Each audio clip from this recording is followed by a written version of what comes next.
මචං උඹට දවසක තියෙන්න ඕනි උඹේ ජීවිතේ කාපු කටු ගැන රස කර කර කියන්න පුළුවන් ලස්සන කතාව. කාලෙකදී නොසෑහෙන දුක් විඳපු තවත් එක කාලෙකදී කුසගින්න ඉවස ගන්න බැරුව දුක් විඳපු ඔබ ජීවිත කාලෙම ප්‍රතික්ෂේප වෙච්ච ආදරෙන් අන්ත අසරණ වෙන්න පෙරදුන උඹට බොහොම එපා වුණා. උඹට ඔබ විශ්වාස නැති වුණා.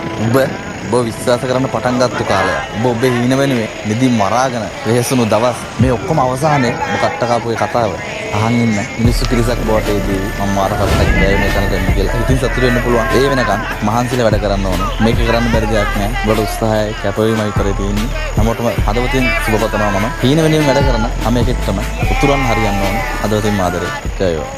වැටි බඩ ගන්න කාලේ නිකටින් අත දෙන්න බැරි මිනිස්සු. අයින් දුන්නට අපිට ගහන්න ඕනේ. එහෙනම් ඒ කාලේ පෙනි මූට මොන හරි දෙයක් කරන්න පුළුවන්, උදව් කරන්න පුළුවන් මොන හරි දෙයක් කරයි කියලා දැන අවස්ථාව තිබ්බත් උදව් නොකරපු කට්ටිය හිටියා. දැන් ඉතින් කට්ටිය කතා කරලා ඉංග්‍රීසි නෑ. ඒ වගේ අත්දැකීම් තියෙනවා. ඒක ඉතින් හිතේ තියාගෙන ඒකෙන් ආතල්ලක් ගන්නවා කියලා.